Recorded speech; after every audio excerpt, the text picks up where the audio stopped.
society, particularly us that live in the UK. And it's also something that is a really clear indicator of our progress as a society if we can get it right. And that's social mobility. I'd like to publicly thank Vinay for asking me to do this talk this morning. It's a subject that is close to my heart because I am one of those individuals who has done the social mobility journey. And as Vinay has said, I'm a head teacher of a large secondary school in Northwest London, in Harrow. It's no secret, you can look me up on the internet. And it's a home to 1,200 students, very diverse backgrounds. I've also been in education for 29 years. I know I look really young, don't I? Thank you, it's all right. I'll thank you later. But 15 of those years has been in leadership. And what you can see here is my journey that is from my book, which is the image at the back of my book called From Hood to Headship. Hopefully you can recognize that the title alone is an indicator of social mobility, coming from the hood and working my way up to be a head teacher of a mainstream secondary school in the borough of Harrow. And I'm the first black head teacher of a mainstream secondary school in that borough, which is significant, which I've grown to understand and know. So, moving on. This has gone blank. Hopefully we won't have any problems here. Timing out. What you can see is my journey through the hood, which is the image on the left-hand side, through being a head teacher. And it charts some of the schools I worked at. And there are two significant points in my career. The first one is achieving a higher level education. And the second one are babies. Any of you parents? No? Yep, you're a parent, yeah. That's the most challenging thing in the world, isn't it? My regulated, organized mind, that was a culture shock, and that's a whole different talk in itself. But today I'm not talking about that. I'm talking about, I will touch on the idea of achieving a higher level education. I don't know your backgrounds. I don't know what your histories are and your stories. What I do know is there are many perspectives about social mobility. And as I say in my book, everybody has their own voice. This is mine. So it's my personal experience and my take on the importance of such a crucial topic for us. And I will use myself as snippets of examples of that social mobility journey as I talk to you today. My dad, my beloved dad, who's now 89 years old, used to always say to me, be bold, Miriam, be bold. Don't cower away, don't shy away, be bold, be brave, be courageous. And it's amazing what the power of words can do to instill something, plant a seed in your mind and give you that confidence. And I've grown to understand, actually, those words resonated with me throughout my entire life. And it's important to have allies and people like yourselves who are interested in topics such as social mobility who can potentially make a difference to others. And I always believe in certain mantras, know your worth and be your natural self, which is how I lead my school. So, quick quiz then, before we go on. What proportion of, I'm sure you saw that, what proportion of working class boys get middle class jobs? Any ideas? What proportion? Ah, you saw the answer. Do you think he saw it? Yeah, of course he did, a quarter. Okay. And the second question. So social mobility is only recognized based on the jobs of your parents. Is that true or false? I saw a head shake there. Did you just do that automatically? You thought it's a trick question. You think it's false. Why do you think it's false? It's fine if you don't know the answer. That's fine. It's fine if you're not sure. That's why I'm here. Any other ideas? Yeah?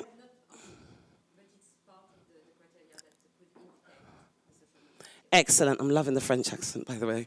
Absolutely, excellent. It is part of the criteria. So what I will say is social mobility can be intergenerational and intra-generational. Intergenerational is when it changes throughout your parents' lives. So if your parents are socially mobile and they earn more money and they have more capacity to control their wealth and what they have access to, you then benefit from that as a person who has also moved up the social mobility ladder.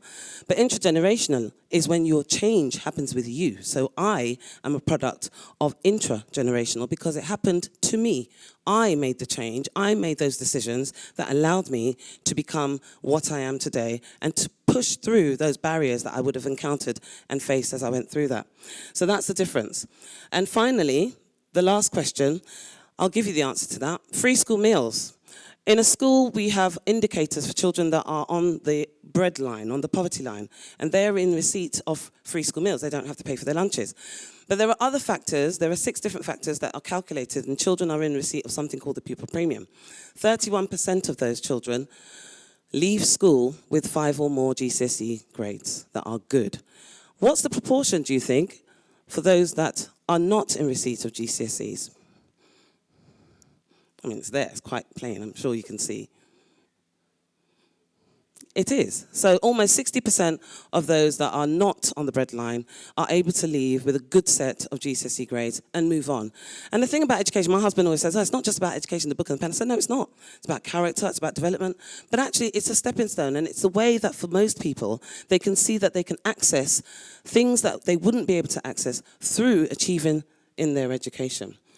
So social mobility, if you look in the definition on Wikipedia and the OECD and any of the formal documentaries, you will see it says social mobility refers to change in a person's socioeconomic situation, either in relation to their parents, as I said, intergenerational mobility, or throughout their lifetime, intragenerational mobility.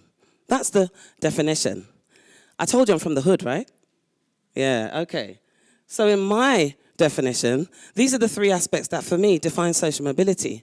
And it is number 1, starting from humble beginnings, just like I did, and climbing to the top. That's a simple way of looking at it. If I were talking to the children and I were giving them an example of what that means, they would understand the concept of social mobility through that. The second one is jumping out the barrel, out of the crabs in the barrel. Has anybody heard of that phrase? I'm glad, because it means I'm bringing something fresh, something new. Crabs in a barrel. If you look at that little gif on the right-hand side, it's a bit icky, it's horrible. But what you will see is every time a crab tries to climb out of the barrel, they're pulled back down by another crab. The concept being, everybody else around you doesn't want you, they don't want you to be socially mobile. They want you to be like them. They want you to stay where they are because it's comfortable there and you're one of us, aren't you?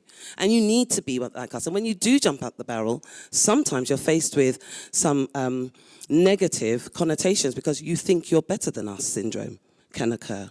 It's a very interesting concept about those that want to be socially mobile and move out their situation. I'll talk a bit more about that. And finally, when I launched my book, a head teacher of primary school did one of the talks at my book launch, and she said, I love this quote, she said, can you see the sparkly things in her hair? Talking about me. And everybody said, what's she talking about? She said, that's the glass ceilings that she's broken.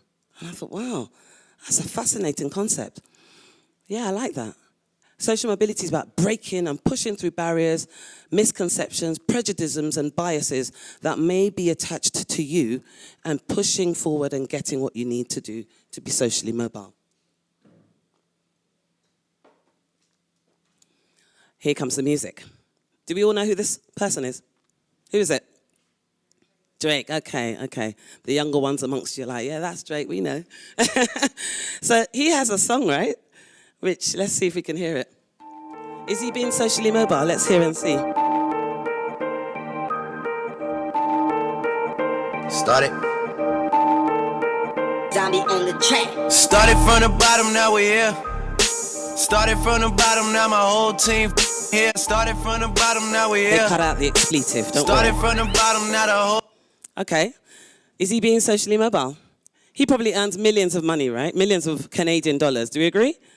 If you know who Drake is. The idea is he socially mobile? There's a quote up there that says, the relative position of a family or individual in a hierarchical social structure based on their access to or control over wealth, prestige, and power allows them to be socially mobile. Now, some would argue that Drake isn't somebody who has moved up the social hierarchy because he's still from the hood, he's still doing rap music, even though there has been a socioeconomic status to his wealth. And I think it's really important to consider that. There are some factors that do contribute, and these are them, the main things that determine where somebody ends up. And the critical thing about this, if you look at the bottom of that diagram, you can see this word health. Do you know that because of a lack of access to services, to provision, to wealth, to peers who think and can give you connections, it can actually have an impact on your health. Financial health, emotional, social health, it can lead to acute diseases, and ultimately, those people have a difference in their life chances. So critically, being able to improve someone's life chances can adversely have an impact on their life chances. And in my school, I'm in the business of making children have the opportunity to improve on their life chances, no matter where they come in. And I do have a diverse population. I have children who are children of parents who are ambassadors who come and go, they travel. And I certainly have over 30% of my school that are in receipt of that funding, which is the pupil premium.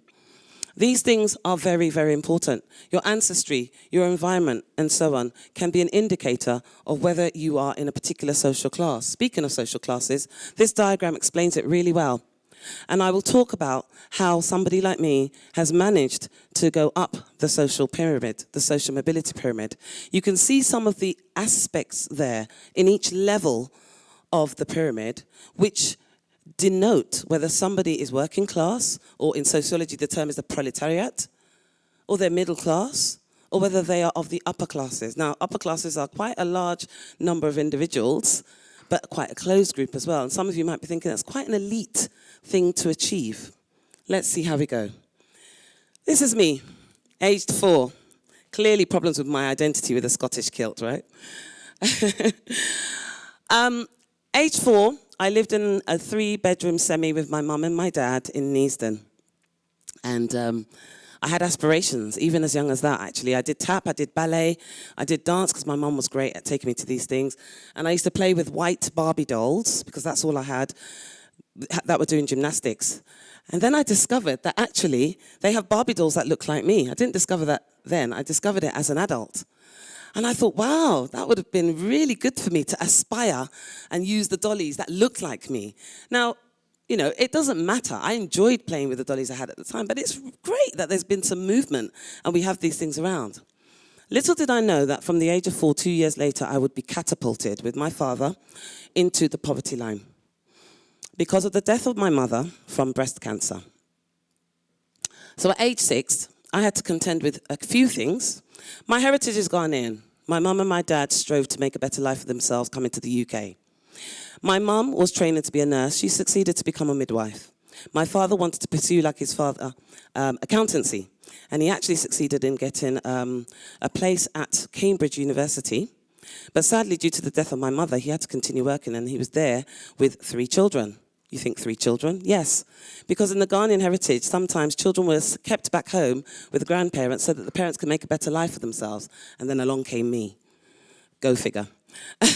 So they came to the UK, and sadly my dad was suddenly catapulted into poverty, into a situation where we were living in, we had to move out of, well, we'd moved out of Neasden, and we moved into social housing in an estate called Stonebridge.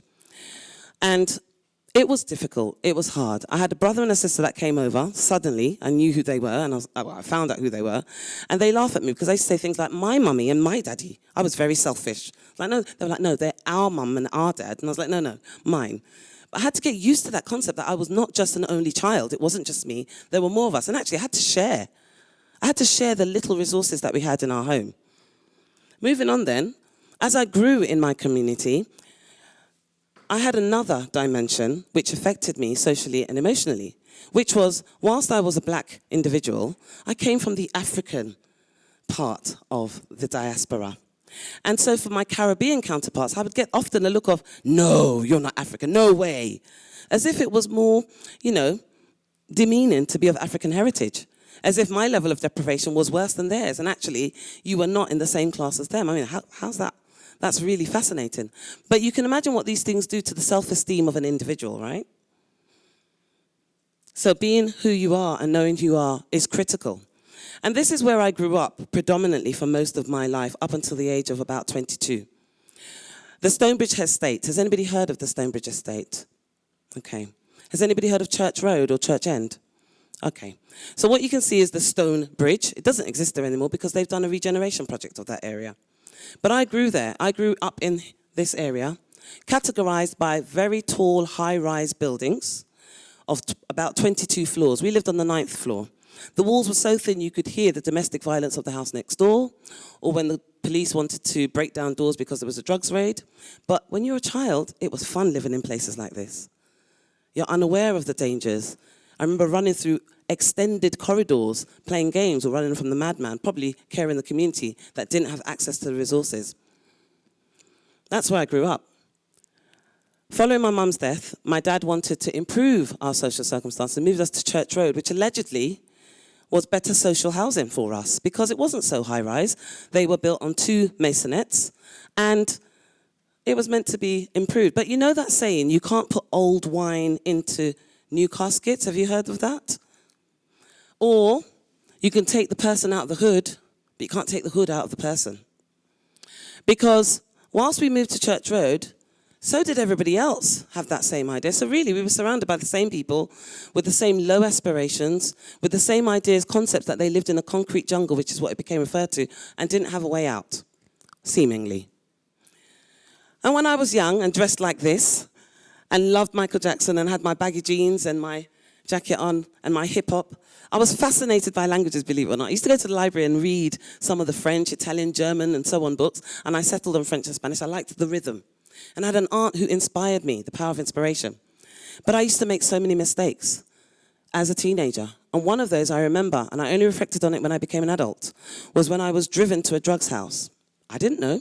I was with a friend who said to me, just come with me, I need you to come with me. It was a guy, sat in the car, left me in the car, went and did his business and came back. As an adult, I thought, wow, I had really compromised myself and put myself in a very precarious situation. He'd gone to do his business, left me in the car. Anything could have happened. I thank God that I'm here now to tell you the tale. But I also had a sense of assertiveness and recognizing I didn't need to do that anymore. And not every child or teenager has that ability to do this. And those are some of the mistakes we do. So I'm working class. I don't have a higher level education yet. I'm living in social housing, all those things. We couldn't even afford to decorate our house. I remember the carpet on our stairs being worn out. So that's where I am. So imagine you are here. Just imagine you are here. Now, who's as old as me? What is this? Oh my gosh, I'm really showing my age. Anybody know what this is? I will tell you. The pools. Has anybody heard of the pools? The pools is what I would say are now converted into something called the National Lottery. And my dad used to play the pools. You got to be in it to win it. That's the slogan of the National Lottery, right? And he played the pools because he wanted to find a quick way to make some money. And guess what? One day he did. He managed to win the pools. You can imagine what that meant for us. Access to certain opportunities. My father never let me miss a trip at school. The importance of that curriculum. Accor, you are in an excruciatingly significant part of industry where you can broaden the horizons of any young person that knows about what you do in this company. I had the opportunity to realize my dream when I was able to access a trip because my dad won lots of money and was able to support me through those years. And a dream came true when I was given the opportunity to go to Biarritz. I loved it. I was 16. I was able to manipulate and use my French with real French people, not the ones in the books or on the screen. It was fantastic. Talk about blowing your mind, coming out of the concrete jungle and seeing the world for what it can be. You are in that position with, I don't know your roles, but I know what this company does. And as far as I'm concerned, when I did some research, there are opportunities that you can be affording young people. Apparently, 7,450 of them. You have that power in whatever capacity you have in your role to offer opportunities for young people to understand about broadening their horizons. Any company that invests in social inclusion is doing great things for the nation, is making sure that there is social, economic progress. You are catapulting yourself into a platform that you can compete with globally because you're not insular. You're ensuring that there are diversity programs in your company which allow people from different backgrounds to contribute based on skill, talent, determination, and hard work. And it also gives the opportunities for children to know that they can use their soft and valuable, what's the word I'm looking for? Transferable skills. That's the word I wanted to say. Soft and valuable transferable skills. The reason I say soft ones, because they're not necessarily definitive, and young people don't always see the skills that they have. Let me introduce you to April Hirsch. Has anybody seen this woman or know who she is? So April Hirsch is an author. She's actually a trained barrister. She is a lawyer and she is a broadcaster, as you can see. And she was given an honorary doctorate from a university called the University of London South Bank University. She's a black woman like myself. Well, she's mixed race, to be honest, with her hair in locks just like mine. She looks like me, but she has a very different background. She isn't socially underprivileged. She was able to access what she needed to. But she's a champion. She's an ally. And any single one of you in this room can also be an ally and an advocate for social mobility and national progress. But what struck me most when I saw this article about her was the fact that she was given this doctorate by my university.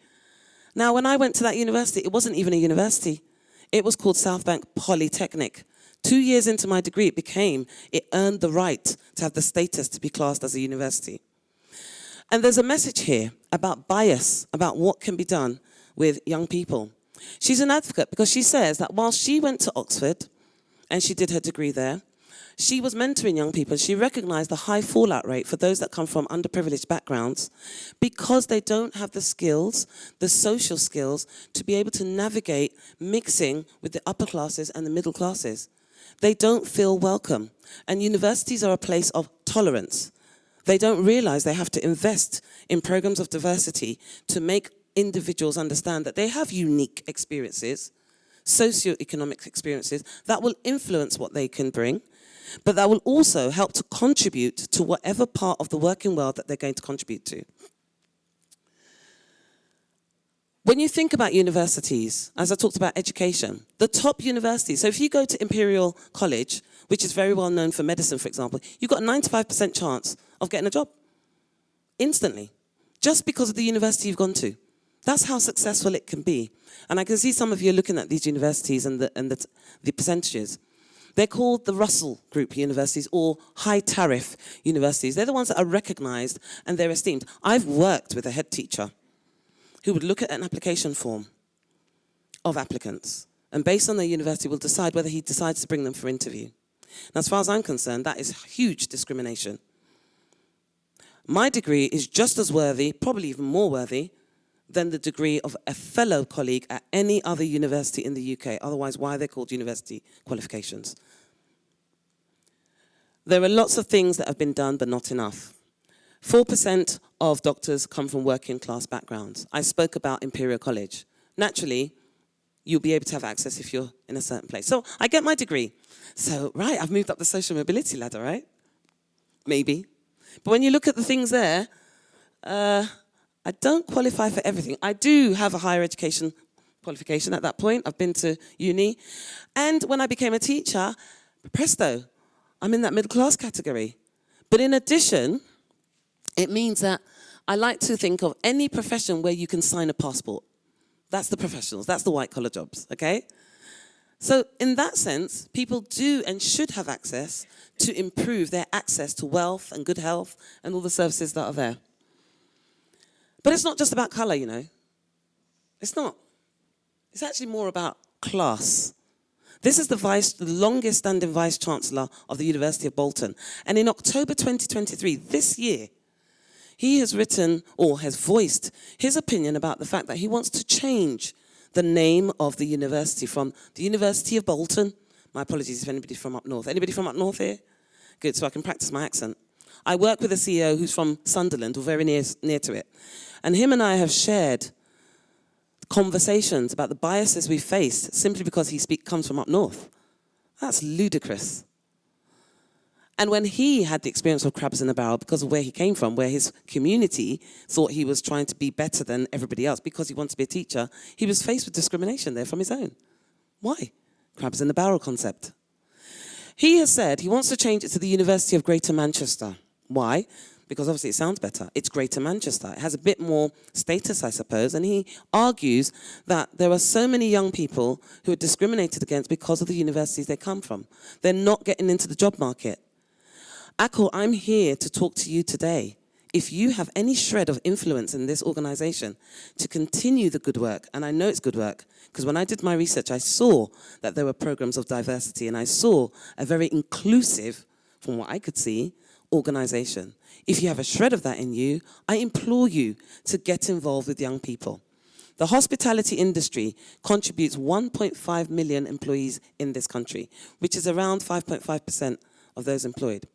It is a gateway, an entry point for young people, and apparently it's cited as one of the best first jobs. Anybody that works in hospitality. You're in a fantastic organisation for that reason. Let's get away with our biases. That's my key takeaway for you, number one. Throw away the biases. I have a bias. When I employ people in my school, I have a very explicit bias. I've invented 3 questions that I've said on the interview panel of any job they need to be asked. 1, how did you prepare for this job? Because I want to know they've done their research. 2, why do you want to work at this school? Because of the nature of my school. Very diverse. It's about life chances. It's about contributing to those children. And 3, what does equality of opportunity mean to you? And they have to be asked in every interview. That little girl at the table is me. So I become a teacher and I move through, as you can see my journey, become a senior leader. And when I get to the school that I'm a senior leader in, I am the youngest of the lot. I know I'm not probably the youngest today, but hey, I can live with that. I'm the youngest of them. I'm sitting at that table like that little girl there. And it wasn't until I opened my mouth, they're thinking, what does this whippersnapper know? She's just come up the other day. What's she know? What can she do in terms of senior leadership here in this school? I've been here 20 years, all of that stuff. Actually, young people bring fresh ideas, innovative ways of thinking, difference. I spoke earlier on about how enriching it can be for an organisation when they are inclusive and they are diverse. And we can enjoy that diversity. It was difficult for me, but what had happened is I had a crucial sense of imposter syndrome. And that plagues many individuals who come from more impoverished backgrounds. Simply because you get to a position and you think, am I deserving of it? Should I be here? And I was plagued with that. Sometimes I still am. I'm slowly getting rid of that and accepting I am there because of my merit, because I deserve to be.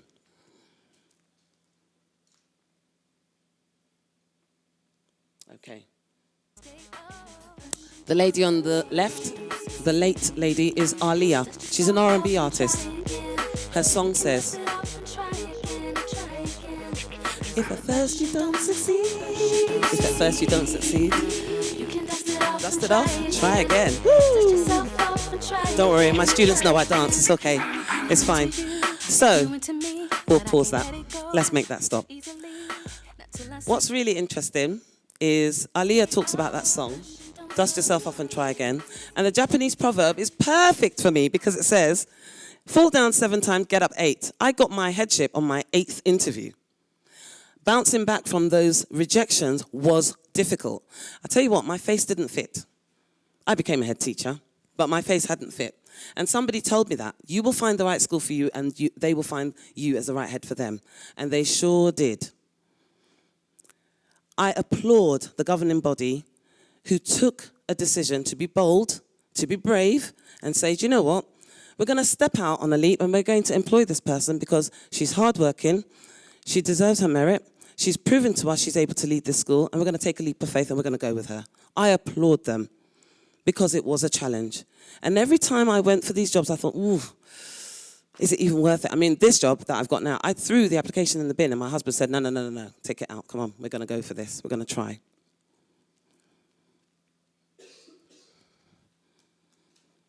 So you could argue I get here, possibly because I lead a school. I'm a head teacher.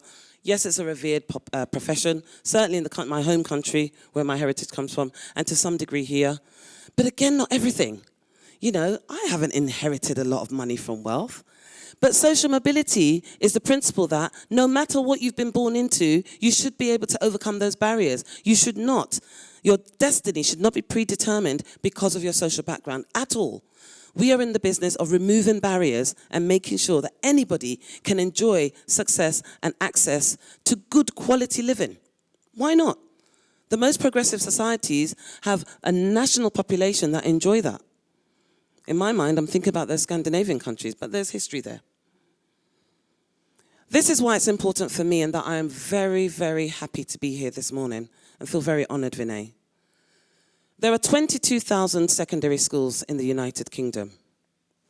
What proportion of black head teachers and female head teachers are there amongst those 22,000 schools, do you think? Is it 0.1, 0.2%, or 0.8? I know they're very small, but hey. What do you think? 0.8%? Oh, 0.1%. Thank you for your contribution. Okay. So, 0.8% actually. So it's a little bit more promising. Minutiae. It's good. Nearly 1%. And what I say to people of colour is, come on, you've got to be realistic. She's passed away, sadly, but 55 years ago, she was the first black head teacher in the United Kingdom. I know the shoulders upon which I stand. And we know, those of us that are in this profession, know how challenging it can be. Sometimes not because of what other people do, sometimes because of our own social and emotional constructs in our mind, because of the experiences we carry with us. And removing those barriers is critical, because my school enjoys my diverse attitudes and my dancing and my jokes. And I live as a head who leads authentically. I don't shy away from that. And I think as an organisation, Accor, you can too. I thought I'd show you an image. I represent my school. This is me with a small array in our prospectus of my children. It's in our prospectus, so it's a public image. I can share it with you. But I lead authentically, and many of the children know that I've written a book. And some say, Mum, Miss, my mum is reading your book. Can you tell us a bit about it? I think, okay. I don't tell them everything. I say, go and read it. Reading is good for you. I'll come to that in a minute. So be bold, Accor staff. Be proud, and certainly be brave. If any of you are involved in recruitment, please be brave. Please think about that. Literacy. In terms of removal of barriers, I wholeheartedly encourage young people to be literate. There's a statistic there for you. 7.1 million people in England don't have literacy skills. Over 50% of the prison population are illiterate.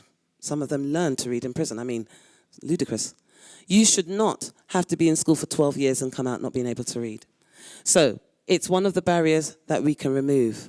As children grow up, there's a word gap that's there. And I love this quote because it talks about to be literate is to gain a voice and to participate meaningfully. I won't read it all, but it says, literacy provides access to written knowledge, and knowledge is power. When my son was 9 years old, I said to him, what do you want for Christmas? He said, Mum, I want a book. I said, do you? Why do you want a book? He said, because books give you knowledge, and knowledge is power. And I thought, okay, I didn't teach him that. Where did he get that from? He's 17 now. Things are a bit different. It's like this. Not reading. We won't go there. So anyway, that's my son. He's into basketball, but the reading is a little, you know. But the point is, a seed was sown, wasn't it? A seed was sown in a child's mind. And I believe with education, you cannot rob anybody from it at all. The government, or my union as a teacher, they've done a study of something called the forgotten third. These are a third of all children in the United Kingdom that leave school without the qualifications they should have. It's very difficult if you don't get the standard in English to then progress onto where you might want to be. It's not about where you need to be, where you might want to be. It's about having choice, freedom of choice. I just want to talk you through a little story about the real cost of disadvantage as an example. So, who's heard of Topsy and Tim? Anybody? Hopefully not. Oh, you have? They lived a very privileged life, didn't they? Topsy and Tim at the seaside, Topsy and Tim in, I don't know, limousine, Topsy and Tim go shopping, whatever it was. I'm just using them because they're two children from a storybook. Let's imagine that Topsy on the left here comes from a very affluent background, and this is her story. She has parents who love their children. They will do anything for them. So in essence, she's been allowed to go to the top performing schools. Great school, great teachers. They do everything they can to make the children learn. One day she forgets her homework. No problem, Mum says, I've got the app. Let's look at your homework. Let's see what it is. Mum, it says I need to print something. Okay, let's go to my office. There's plenty of paper there. You can print things off and get the homework done. Fine. She wants to expand her vocabulary. Mum says, go and get the dictionary. Let's find a word and what that looks like and how you can bring that into the homework that you need to do. At dinner time, parents decide to test her. And then finally, the next day she goes to school. She's really nervous, but she's excited because she had lots of practice last night. Let's see how she does. Let's go to Tim. Tim also has parents who love him dearly. They will do absolutely anything for their children, including working all the hours God sends, which means they're never home.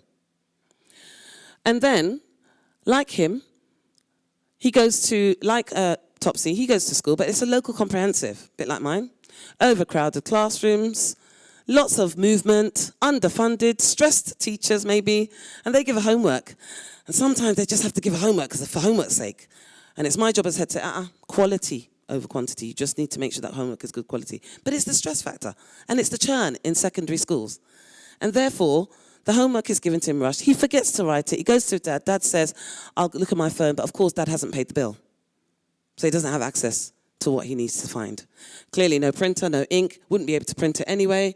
He then decides he's going to read a book. The only book in their house is the Argos catalogue, which he has used to look at all the gifts and presents he might aspire to get at Christmas.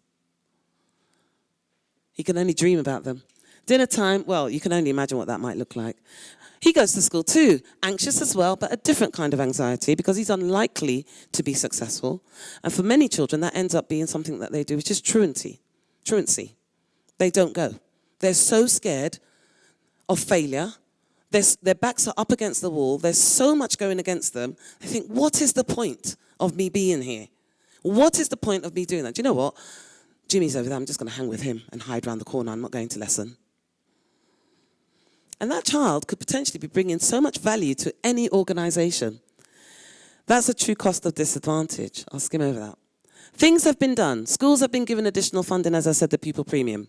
There are careers information for all young people. Internships, let's talk about that. Do we do apprenticeships, Accor staff? Do you offer apprenticeships to young people? You do? Pardon? I can't hear you. In the hotels, fantastic. Because schools are often stuck. They're not sure which organisations do them, which ones will accept children, who can we direct them to? That's brilliant. Because that is a way of them opening their eyes and seeing that world of work for real. And of course, the government has a Social Mobility Commission, and their role is exactly this. I want to implore you, staff, to be mentors to any young people you know. They are the future. And I've given you these 3 pointers, but I'll come back to that. So I've written my book, From Hood to Headship. It does chart my journey. It goes into quite a bit more detail, obviously, about what's going on and the future. And I leave it with a call to action to make sure that anybody that looks like me, well, it doesn't have to look like me, but maybe comes from a diverse, different background, has an opportunity to get to where they should be. I did it by contributing to this Look Like Me book challenge, where a group of 30 children were asked to contribute to a storybook, which is published in Amazon, because of the underrepresentation of children from diverse ethnic backgrounds. You can do something similar. At school, we focus very much on careers. And my assistant head asked us all to chart our careers journey, but also to highlight the skills that we gained at these things. And some of the children laugh at the fact that I worked at KFC. And I say, yeah, but it was in Paris. It was a posh KFC. Does that exist? So when I tell them j'étais at KFC, they're like, okay, miss. Okay, you were at KFC? Yes, I was. I loved it. Absolutely loved it. It was fast-paced and weird. And I remember being invited to Arrested Development's concert when I was there as well, because I met them. And they were like, oh, you speak English? That's great. Would you like to come to our concert? And I was like, yes, free tickets. The beauty of being abroad and meeting different people. The hospitality industry, you contribute so much to that. But you can see some of the skills that I've shared with them. And we have them as posters around the school to demonstrate that. I've even, as you said, I'm a dance instructor. I'm a trained Zumba instructor. I did that in the pandemic, but I've now launched my own brand. So you could argue I'm becoming an entrepreneur. Pff, fat chance. But it's called Afrobeats to Fit because I enjoy it. I've given myself the option now to have residual income if I want to. I don't need it, but I'm doing what I enjoy. And I think that for some, it's difficult to even have that concept. These 2 people here, one is being paid for at university, the other one is working through. That was me. I had to work all through at university. But actually, if I'm working in an industry like yours, I'm gaining those skills because you're allowing me to meet different individuals and broaden my mindset. And then I might be able to enrich your company even further. I'm enthused to do more. I want to talk about 2 companies where they have demonstrated in school how they've helped. So at my current school, we took an entire year group to Barclays where they had a skills day. Apart from the fact that my girls stayed in the toilets for a lengthy amount of time, prettying up themselves and going, oh my God, these toilets are lovely, they had a really successful time. It was productive. Because in school, the toilets are not so glamorous. That's the point I'm making. But one of the things we do is when we do have some trips, because trips give them the opportunity to experience things they don't normally. There are some trips we say every child has to go. Every single child in this year group has to go. And when they went to Barclays, all but 3 children went. And that's a cohort of 215 children. The second one is my previous school. A company called Accenture organised a work experience day in the school. It was amazing. The children came in and they dressed up in suits and ties, and the Accenture staff had little workshops, and then they interviewed them, made them really nervous, gave them stern faces, made them really think about what they had to say, answer the questions. But they contributed, and that has stayed in the minds of many children that did that one day, because it's different. So if you'd like to be involved, if you'd like to do something like that at my school, I would welcome you. Open-armed. But I thought I would share some of those things. So as a group of employees, these are my last 3 messages. Consider any biases you may have, and if they're good ones, that's fine, have them. Be mentors to the young, personally and professionally, in any way you can. And finally, I hope you'll be an organisation that would be bold and courageous. I have a really good feeling that you are, because I'm standing in front of you this morning. I hope the talk has been worth it, and I'm going to say a huge thank you for listening. I'll hand over now.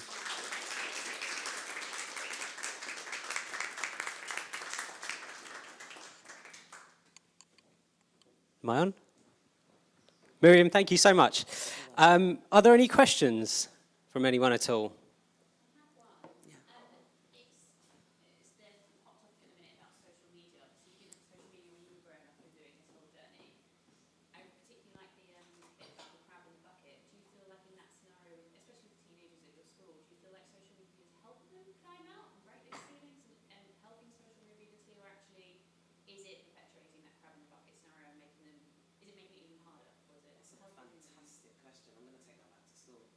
Sorry, that's a fantastic question. I'm going to take that back to school. I haven't thought about it like that. What I do think about social media is a pain, usually, because I'm picking up the pieces of, he said this and she said that, and then the fights that happen and all of that.